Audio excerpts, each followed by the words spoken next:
Hi, Rick. Hi, Dennis. How are you? I'm good, thanks. What's the tagline of your company and what's the elevator pitch? So, we're canceling the cold chain for insulin. Insulin and diabetes today costs about $800 billion in direct costs globally. It's $800 billion. And of that, only about 4% is actually the cost of insulin. And yet, the vast majority of those costs are being driven by poor adherence to diabetes therapies.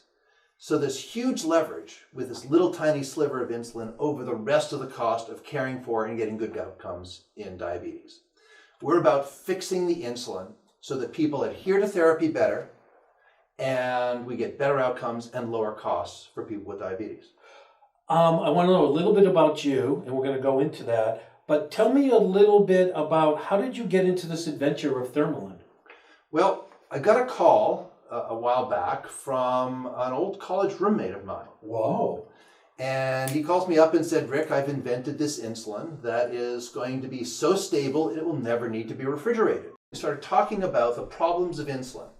And it turns out, as I said, insulin has this huge leverage. It's an $18 billion a year market. It is the largest volume drug in the world. And yet, it's a very high burden therapy. The problem is that it takes a lot to inject yourself with insulin because you have to get the dose exactly right. Too much, and you're going to drive your blood sugar really low, and you're going to get sick, and you could die. Not enough, and you're not going to maintain your blood sugar, and you're going to get sick from complications. I have friends that have type 1 and type 2, and they basically say that they're tethered to a disease, and they're just trying to figure out or hoping technology moves quick enough to make it so that it's a more livable disease. Is that part of what you're thinking about? That is so much in the core of what we're thinking about, because you are tethered to this high burden therapy, and there are ways to make it be less burdensome. And if you can lower that burden, then people will use it more reliably, they'll get better outcomes, their lives will be better. And when I understood how much leverage there would be to improving insulin, there are lots of insulins out there today, but they all have limitations that are making it and maintaining it hard for patients. And is there really new technology jumping forward? Because it looks to me like most of it is kind of getting to the end of their patent life, and there's a bunch of biosimilars coming out there. But I'm not really seeing what's the new molecule combo that's happening. And so there's really nothing much happening out there outside of Thermalin and one other company that I've heard is at very early stage. That is doing anything with new insulin molecules. There are people who are taking existing insulin molecules and reformulating them by adding novel excipients to the formulation, by changing concentration a little bit. But the challenge is that the insulin molecules that people are working today all have severe limitations, and nobody is working to fix those, except for Thermalin. Tell me about how you go about deciding you're going to become a CEO of a startup company, and how do you make that decision? Well, for me, it's all about two things: impact and opportunity. It's got to be something that has the chance of having an impact on a large number of people's lives, because I'm in this to make a significant difference for patients. And this formula of fixing insulin has the potential to dramatically change a huge number of people's lives. And then it has to be a big opportunity, because we want the economic upside to be enough to be able to attract the investors that we need to be able to make this a reality. So you mentioned a little bit of the IP, that the state of the state is patents are expiring, biosimilars are coming into the dashboard, and there's not a lot of new stuff. So tell me about your IP and what's new. So Dr. Weiss, who I mentioned earlier, was the chairman of biochemistry at Case Western Reserve University. And there were a whole bunch of seminal patents that he authored and filed while he was at Case Western Reserve. Thermalin has an exclusive license to all of those patents that are relevant to the programs that we're working on. Dr. Weiss has since moved to Indiana University and is continuing his invention efforts there, but we have begun significant intellectual property creation within the team at Thermalin. I looked at your team and it's amazing. It's like the dream diabetes team, and it's like really powerful players who have been around for a while. Let's start with you and a little bit about your background and what you've done in terms of technology companies and just in life science in general. Sure. Just a quick biographical sketch. I have a law and business degree from Harvard back in the early 80s. I spent 5 years in the software business before joining McKinsey & Company in their IT group. But when I came out, I made the decision to shift over to life sciences for two reasons. The first was the opportunity to have a significant impact on people's lives, and the second was that given the way intellectual property works, there was an opportunity to be able to create enterprises that could attract the capital needed to make those kinds of changes. So I moved over into life sciences, and since I have been there for about 25 years now, I have been involved in a whole series of life science startups. I've done things in diagnostics, in healthcare IT, in therapeutics, and in devices. So being a serial entrepreneur, do you have any IPOs, M&As, exits under your belt at this point? Yes, I do have a couple of good exits. Of course, as I tell everybody that I interview when they come to work for me, I've had some terrific successes and I've had some abysmal failures. Because whenever you're in life sciences, you just don't know whether the science you start off with is going to actually pan out. So let's go into, when I look at the team, I want to know about the executives. So there's you running the as CEO. Any other executives in the group? Yeah, we've been really fortunate to attract a terrific group. I've mentioned Dr. Michael Weiss, who is the chairman of biochemistry. He is really the world's expert on the structure and function of the insulin molecule and how it interacts with the receptor at a biochemical basis. He's a physical biochemist. He studies the shape and the tensions and the other behaviors of these proteins. And he's got more than 150 publications on insulin. We were lucky enough to attract Dodd Michael, who's now our chief scientific officer and full-time with the company. Dodd was the head of insulin biology at Lilly in the discovery group before he joined us. He's a physiologist. He's got a terrific, deep understanding of the animal models and the cell-based systems and everything else that's required to understand that once you've got a good molecule, how should it be impacting the living systems. We also have on our team Bruce Frank, who was also at Lilly at one point and was the co-inventor of Humalog, the first ever novel type of insulin. And we've attracted Jim Malone, who was also at Lilly and was the head of clinical studies for both insulin drugs and insulin devices. Let's go on to the rest of the team. So you've got scientists, engineers, clinicians, 23 scientists down in Ohio? Yeah, so we've got a team in Cleveland, Ohio, which is there because that's where Case Western Reserve and that's where Dr. Weiss was originally.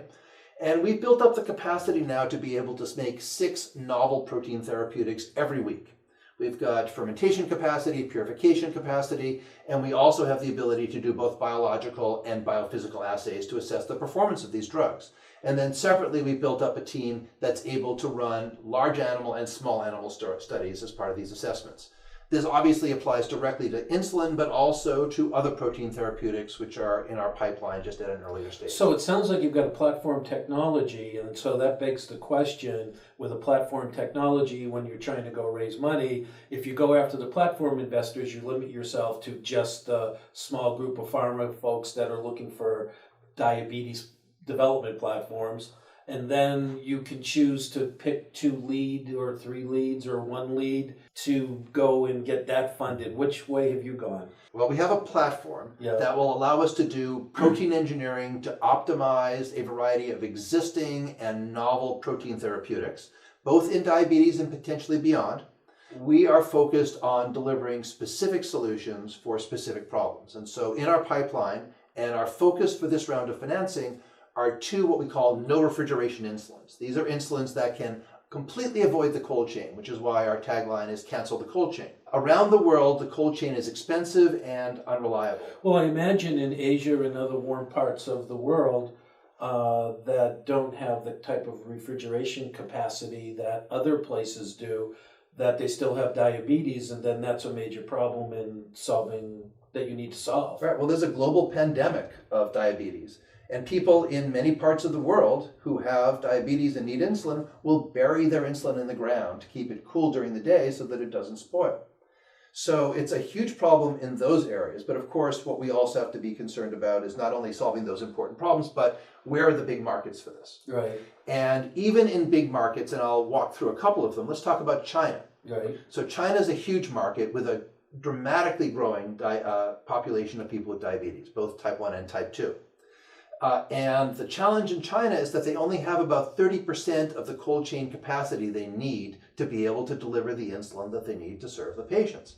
The cold chain in China is not that reliable. The drivers aren't that reliable. There are stops along the way where they don't keep track of everything as well. It's just not as well developed as it is in the US. But even in the US, there was a study recently that said that as much as 50% of the insulin out there has lost a lot of its potency in the pharmacies because of poor care. Now, frankly, I think that study probably overstated the problem, but make no mistake, there is a significant challenge in the US, and let me just point out two specific examples of where that occurs. The first one is in the South. There's a swath throughout the South where it's rural and it's hot, and where there's a lot of obesity, and there's a very high incidence of type 2 diabetes, people who need to take insulin. And in that area, where ideally for a chronic medication, you would be delivering their insulin every month by mail order, they have external outside mailboxes, and the insulin would have to sit in there, and it simply can't tolerate that. So the preferred method of delivering in the US is go to a pharmacy and pick it up. is to go to a pharmacy. But if you're driving home, if you park your car, you're going to be exposed to, and most of these patients are starting off with what's called a basal insulin, which is a once-a-day insulin designed to help your pancreas out. Mm-hmm. That is particularly susceptible to cold chain problems. There are a lot of places in the US where just from regular handling, this is really feeding on to what I just talked about. So we have a clinician in San Antonio who keeps calling us up and saying, listen, I do a lot of work in the barrio here in San Antonio, and people's insulin goes bad all the time. We need something that's going to be more reliable. Reliable potency is a key problem in the US and around the world. 60% of the insulin sold in China is mixed insulin. And while most clinicians in the US think that mix is something that you would prefer to avoid because it's currently not really ideal in terms of how it manages your blood sugar. It's not. Is mix anything to do with time release or time? Well, it has a different time action profile, but it's a combination of a rapid acting insulin and an intermediate acting insulin. Oh, okay. And so what it does is it allows you to take the insulin twice a day, 2 shots, once at breakfast, once at dinner, and you get a rapid onset of the insulin to counteract the spike of sugar from digesting the meal. And then you have a longer tail that gives you basal coverage. So, and the challenge is that the shape of that absorption is suboptimal and it isn't stable enough. And our no refrigeration mix is going to address both of those problems and be a terrific new insulin product in China. Right. Tell me about your capital journey. Well, thus far. So far, we've won over $10 million in grants and raised... Is that NIH money or mostly NIH money. We've won some from DARPA. We've run some other sources as well. Fabulous. Okay. And in addition, we've raised $31 million in equity to date and have a $6 million bridge commitment going to our Series B. So how much in non-diluted and how much in equity? So $10 million in non-dilutive. Okay. And in equity 31 plus the bridge that's going to roll over into the Series B. So then you've put a lot of money into a lot of research. You've really developed a lot of product. We really have. One of the key things to understand about that is we're not just coming to market with these 2 no refrigeration insulins, that our goal with the Series B is to move them into the clinic. So are you actively doing Series B? We are actively raising a Series B. And when did that start? That started really just about a month ago. We're just kicking this off. That will bring 2 programs into phase 1. Okay. The 2 programs we've already discussed. It's the no refrigeration basal insulin that's targeting global markets, and the no refrigeration mix that's targeting primarily China, but there's a demand for it all around the world as well. Okay. I have to ask the question, if you were going to prescribe your perfect partner, seeing that you've got a Chinese marketplace, you're probably looking for some Asian players. That's right. So particularly for the mix, but we think also for the basal, a Chinese partner, Chinese pharmaceutical partner, either with current interest in insulin or with current interest in diabetes, and who wants to stake out a significant portion of this very large and rapidly growing market in China for insulin, would be an ideal partner. So are we looking for VC, private equity, Asian Pharma with a pipeline for diabetes? What's the combo that would be perfect fit for you? Well, I think you have to break it down on what it is people are trying to achieve. Right. So we clearly will need and are looking for a pharmaceutical partner to advance these programs after phase 1. Okay. And I should just note that in insulin, unlike in a lot of drugs, phase 1 gives you clinical proof of concept. because what you're able to demonstrate in phase 1 is the time action profile in people of the drug, and that's what determines how well it's going to work. The other ones are more or less just confirmatory. So with proof of concept in people, at that point we're looking to find a Chinese pharmaceutical company as a partner for the mix, and a Chinese or global pharmaceutical company as a partner for the basal.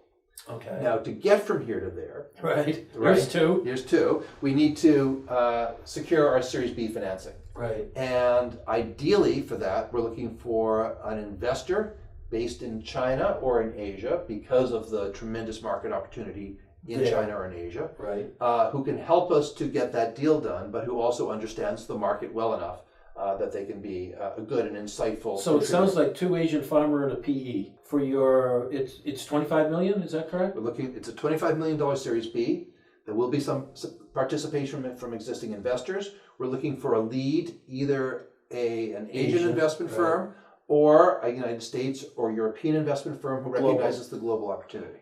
Discuss the future, because we have this issue with the pancreas and in insulin, and when I'm traveling around my Resi conference, I'm seeing people create these artificial pancreas and these pumps for the diabetic world. Where are you guys in that? Are you going to be converging or having a payload in a device? Or So there are a number of really interesting opportunities in this area, and one of the things that we've been working on is a concentrated ultra-rapid acting insulin, which is ideal to enable a truly miniaturized closed-loop insulin pump. And in fact, on our team we have a really skilled engineer, a former Medtronic fellow, who is helping us to design a postage stamp part of that dream team. Part of that dream team. Wow. A postage stamp sized insulin pump that will last for a full week. You put it on, it's filled at the factory, you put it on, you wear it for a week, you throw away. During that week, it's measuring your blood sugar, either with an onboard glucose sensor or by talking to a continuous glucose monitor sensor that you've got also on your body. And it is determining the insulin dose to deliver. So it's basically hands-off for the patient during the week. There's a software element, cloud-based, connected to connected to your iPhone, which is connected to your device. And basically, you're saying that you can see the end of, you can untether the person for a week from their disease if things go right. The idea here is that with this very unobtrusive system, tiny, postage stamp size, that you put onto your body at the beginning of the week. For the whole week, it is talking, as you say, to your iPhone and then up to the cloud, providing information that can help you and coach and improve your blood sugar control. And that you're done. It's all taken care of for the week. We have other therapeutic proteins in the pipeline that could work with a device like that or could work independently. Okay. And which will also significantly improve treatment for people with diabetes or treatment with other diseases. So what do you think the next 3 to 5 years look like for you then? What's going to happen? Well, we're looking at completing this round, getting these 2 programs into the clinic, getting additional partnerships under our belt, maybe then looking at the public markets to fund the next round of progress, and starting to see some large animal proof of concept work on these other therapeutic proteins. I think that by the time we are done with the work that's going to happen under Series B, we will be a truly well-positioned company with a tremendous valuation, ready to go out and make a huge difference in how people are treated for a wide variety of diseases who need protein therapeutics. Fabulous. Well, with that, I think we'll wrap up our discussion. I'd like to thank you very much for being part of it today, and look forward to you making some success out of this great technology you have. Thank you, Dennis. It's a real pleasure to talk to you. You've got a great organization here, and it's a privilege to be associated with you. Thank you so much.